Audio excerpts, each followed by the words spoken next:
Fear and Trembling by Søren Kierkegaard. Fear and Trembling is considered one of the most important works by the philosopher Søren Kierkegaard.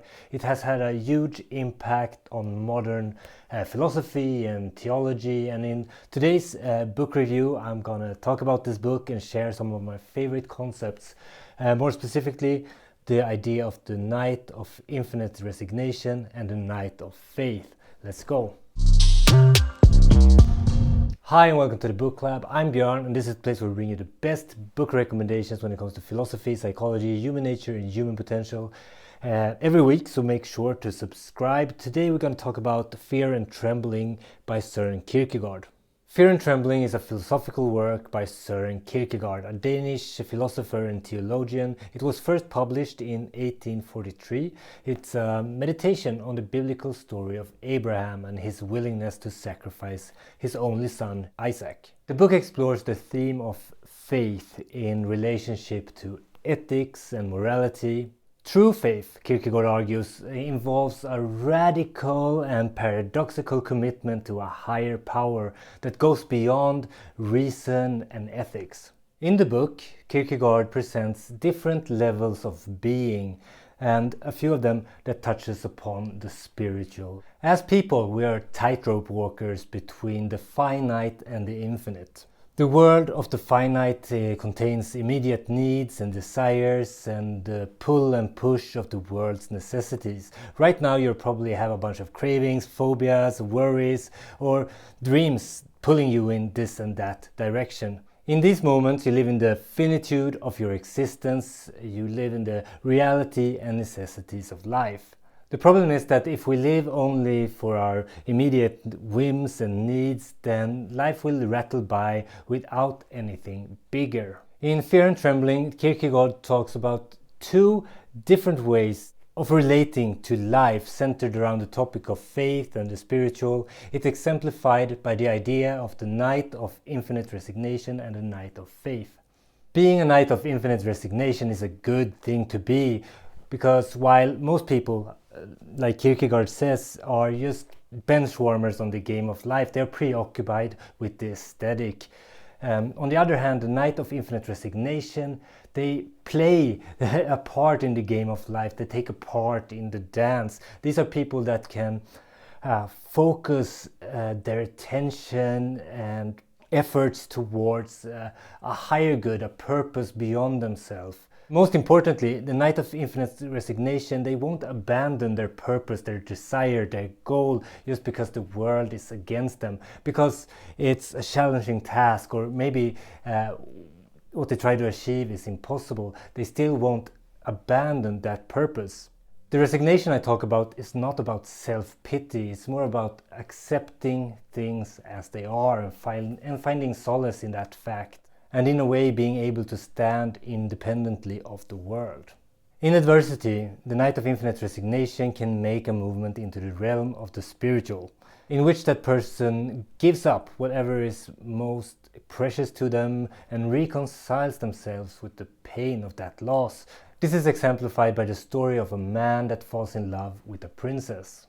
A man falls in love with a princess, but their union is impossible. In such a case, the slave of the finite would scream in despair or abandon the love, being unable to stand such a gulf between himself and his desires.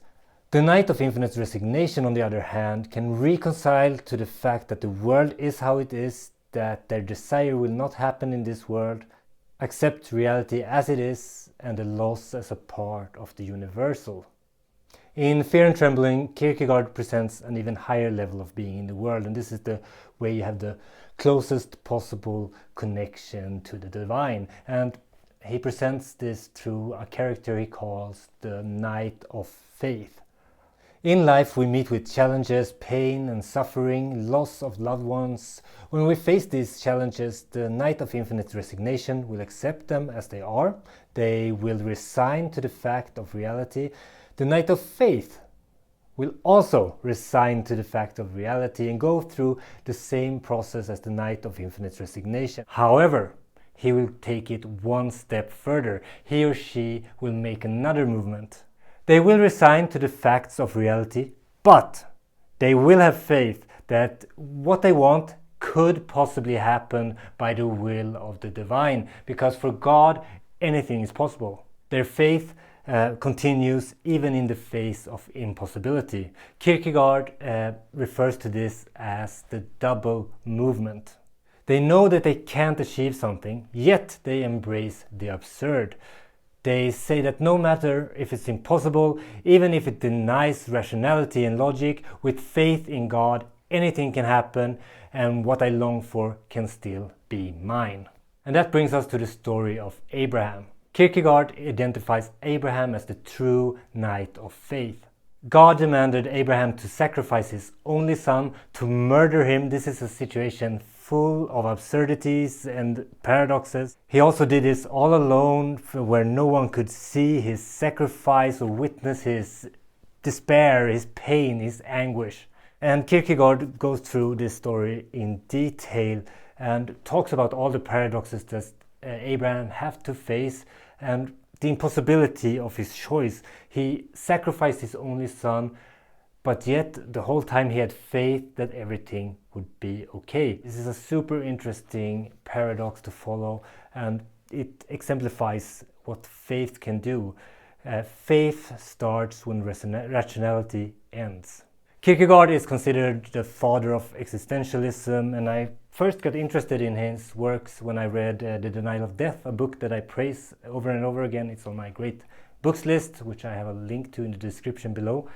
I am not qualified to critique philosophy books, but as a lifelong learner, I'm committed to learn about the history of ideas and learn as much as possible about the human experience. I try to read 1 to 3 original philosophy works each year, with the goal of at some point being able to compare and contrast between the different ideas.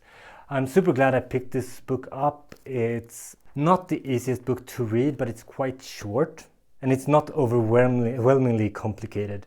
But I have to say I find YouTube a great resource when reading books like this, because I read it through, but I found leveraging all the great lectures that you find on YouTube really helped me bring home the key points and kind of interpret the text for me and explain why it's important, why these concepts are relevant. And that's one of the favorite things that I know, like diving into a book that might be a little bit harder than my level of reading, and explore that, trying to figure things out. I learned a lot from this one, and I will really read more philosophy. The next philosophy book I have coming up is Sartre's Nausea, so that's going to be interesting. But I also want to leave you with a few other book recommendations if the subject, faith in higher powers and how to be in the world, is an interesting topic. The first one that comes to mind is Thus Spoke Zarathustra by Friedrich Nietzsche, because I found some similarities between the Knight of Faith and the Übermensch that Nietzsche is talking about. There's also some obvious differences, but two interesting concepts to explore. Another one that I really want to recommend is The Varieties of Religious Experience by William James. I reviewed this book not long ago, and you can check that full review out. I think this book is interesting because it makes a case for the practical value of the religious life.